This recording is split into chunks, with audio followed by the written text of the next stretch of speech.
What actually happens to belly fat when you walk before breakfast? Most people over 50 notice the same frustrating pattern. You eat less, move more, sometimes even commit to a gym routine, but belly fat stubbornly refuses to budge. That's not a lack of effort. There's a specific physiological reason it behaves that way, and understanding it is the first step to actually changing it. Why belly fat is different. Not all fat in the body behaves the same way. Subcutaneous fat, the kind just under the skin on your arms or legs, responds relatively quickly to diet and exercise. Visceral fat, the deeper abdominal fat that accumulates around the organs, is far more resistant. It's metabolically active, meaning it's directly influenced by hormones, particularly insulin and cortisol. When these hormones remain chronically elevated, the body doesn't just store more fat in the abdomen, it actively protects what's already there.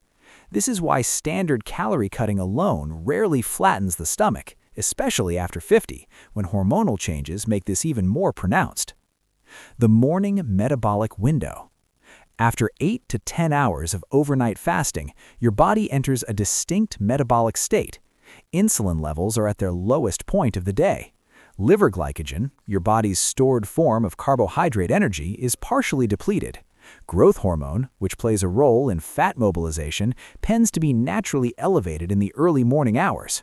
In short, your body is primed and actively looking for an alternative fuel source.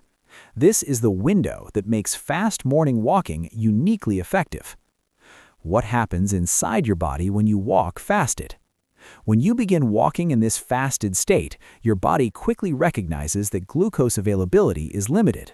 In response, it activates a process called lipolysis, the breakdown of stored triglycerides into free fatty acids, which are then used for energy. This is fat burning at a biochemical level, not just a marketing term. Because insulin is low during this process, the body has a clear hormonal signal to release and oxidize stored fat rather than store more of it. Studies comparing fasted versus fed exercise have consistently shown higher rates of fat oxidation during fasted conditions, particularly for moderate intensity activity. For adults over 50, this matters even more. Insulin sensitivity naturally declines with age, meaning the body becomes less efficient at processing glucose and more prone to storing excess energy as fat. Regular fasted walking helps recalibrate this sensitivity over time, making the body more responsive to insulin throughout the entire day, not just during the walk itself. Duration, why timing is everything. One of the most common reasons people try this and see no results is simply not walking long enough. The body doesn't immediately switch to full fat-burning mode the moment you step outside. In the early minutes of any exercise, the body still draws on residual blood glucose and phosphocreatine stores. Fat oxidation increases progressively. Research indicates that around the 20 to 30-minute mark in a fasted state, fat becomes the dominant fuel source. Walking for 30 to 45 minutes allows your body to spend a meaningful amount of time in that optimal fat-burning zone. A 10-minute walk around the block, while not without benefit, will not produce the same metabolic effect. Intensity, finding the right zone. This is where many people, particularly those motivated to see faster results, make a critical error. More intensity does not mean more belly fat loss, especially in a fasted state. High-intensity fasted exercise significantly raises cortisol levels, and cortisol, as mentioned earlier, is one of the primary hormones responsible for visceral fat storage.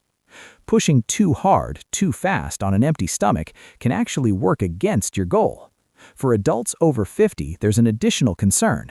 Intense fasted exercise increases the risk of muscle protein breakdown, since the body may turn to amino acids for fuel when both glucose and fat mobilization can't keep up with demand. Preserving lean muscle mass becomes increasingly important with age, as muscle loss accelerates after 50 and directly impacts metabolism. The optimal intensity is moderate and sustainable. A brisk walk, faster than a casual stroll, but not breathless. Your breathing should be noticeably elevated, but you should still be able to hold a short conversation. This keeps the body firmly in the aerobic fat-burning zone without triggering the stress response that counteracts your results. The mistake that cancels everything. Even a small amount of food or a sugary drink before your walk is enough to shift your body out of the fasted state entirely. When you consume carbohydrates or calories, insulin rises in response, even modestly, and that hormonal signal effectively tells the body to stop mobilizing stored fat and return to burning glucose. This includes sweetened coffee, fruit juice, flavored water with sugar, or even a small piece of fruit. If you consume anything before your walk, make sure it contains 0 calories and 0 sugar. Plain black coffee is the one exception worth noting. Caffeine has been shown to stimulate the release of adrenaline, which in turn promotes lipolysis and increases the availability of free fatty acids for fuel.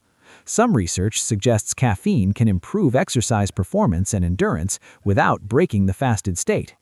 Black coffee only, no milk, no sweeteners. A glass of plain water before heading out is also strongly recommended. Even mild dehydration impairs metabolic function and can reduce fat oxidation efficiency.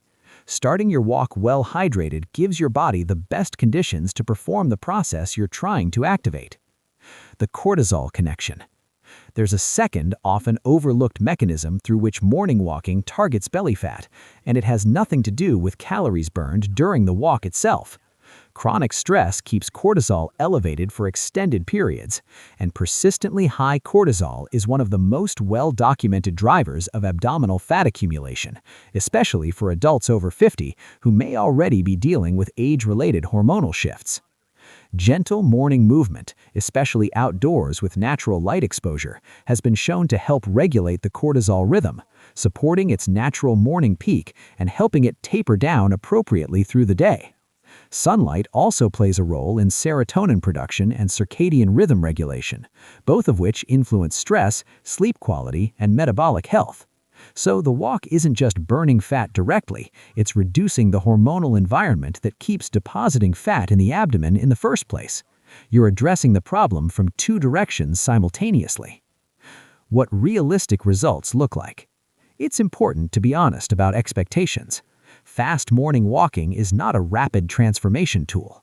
Fat loss, real, sustainable fat loss, is a gradual physiological process.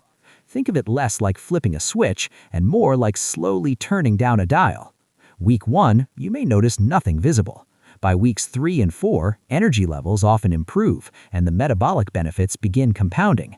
By months 2 and 3, with consistency, measurable changes in waist circumference become noticeable.